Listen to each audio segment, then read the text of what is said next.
আসসালামু আলাইকুম প্রিয় দর্শক, স্বাগত জানাই ট্রমা ইনস্টিটিউট সীমিত আয়োজন আমার শিক্ষক অনুষ্ঠানে। আপনাদের সাথে আমি আছি মোহাম্মদ সাইদুর রহমান নীরব, সহকারী জনসংযোগ কর্মকর্তা, ট্রমা মেডিকেল ইনস্টিটিউটস।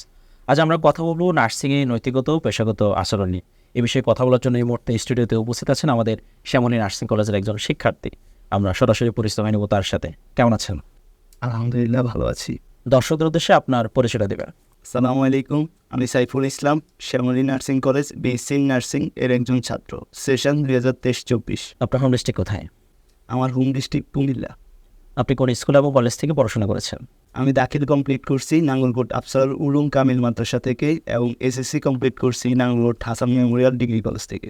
সাইফুল, আমাদের অনুষ্ঠানে আপনাকে স্বাগত। প্রথমেই জানতে চাইব, নার্সিংয়ের নৈতিকতা বলতে আসলে কী বোঝায়? ধন্যবাদ। নার্সিংয়ের নৈতিকতা বলতে রোগীর প্রতি দায়িত্ববোধ, সততা, গোপনীয়তা রক্ষা, সম্মান ও মানবিক আচরণকে বোঝায়।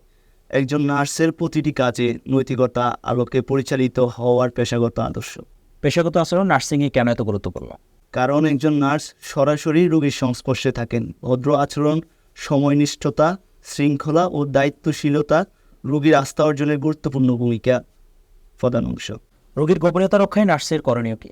রোগীর ব্যক্তিগত তথ্য, রোগ নির্ণয় বা চিকিৎসা সংক্রান্ত বিষয় কারো সঙ্গে অপ্রয়োজনীয় শেয়ার না করা, এটি নার্সিং নৈতিকতার একটি অন্যতম প্রধান অংশ। রোগীর প্রতি সম্মান প্রদর্শনের বিষয়টি কেমন হওয়া উচিত? রোগীর বয়স, লিঙ্গ, ধর্ম বা আর্থিক অবস্থা পার্থক্য না করে সবার সঙ্গে সমান আচরণ করা, রোগীর কথা মনোযোগ দিয়ে শোনা ও সম্মানজনক ভাষা ব্যবহার করে অত্যন্ত জরুরি।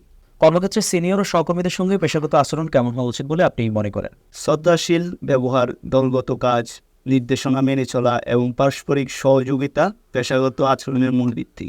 সাইফুল, আপনার কাছে আরেকটু জানতে চাইবো যে নৈতিকতা ভঙ্গ হলে নার্সিং পেশায় কী ধরনের সমস্যা দেখা দিতে পারে? রোগীর আস্থা নষ্ট হয়, পেশার সম্মান ক্ষুণ্ণ হয় এবং আইনি জটিলতা তৈরি হতে পারে। তাই নৈতিকতা বজায় রাখা প্রতিটি নার্সের দায়িত্ব। যখন হাসপাতালে অতিরিক্ত চাপ থাকে, সেই পরিবেশে নার্স কীভাবে পেশাগত আচরণ বজায় রাখবেন? ধৈর্য, আত্মনিয়ন্ত্রণ ও প্রশিক্ষণের মাধ্যমে নার্স জানেন পেশাগত আচরণই তার পরিচয়। একজন নার্স শিক্ষার্থী হিসেবে নৈতিকতা শেখার সেরা উপায় কী? শিক্ষকদের নির্দেশ মেনে চলা, ভালো উদাহরণ অনুসরণ করা এবং নিজের আচরণ নিজে মূল্যায়ন করা। নার্সিং পেশায় নৈতিকতা ও আচরণ এই দুটির মধ্যে সম্পর্ক কেমন? নৈতিকতা হলো ভীত আর পেশাগত আচরণ তার বহিঃ প্রকাশ। দুটো একসাথে থাকলে একজন নার্স পূর্ণতা পায়। সাইফুল, আপনার কথাগুলো নার্সিং শিক্ষার্থীদের জন্য অনেক শিক্ষণীয় এবং মূল্যবান। আমার শিক্ষা অনুষ্ঠানে সময় দেওয়ার জন্য আপনাকে অসংখ্য ধন্যবাদ।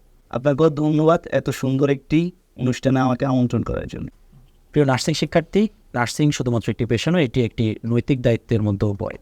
সবাইকে শ্যামলী নার্সিং কলেজের সাথে থাকার জন্য আন্তরিক ধন্যবাদ জানাই। আজকের মতো এখানে শেষ করছি। দেখা হবে পরবর্তী পর্বে। ততদিন ভালো থাকুন, সুস্থ থাকুন।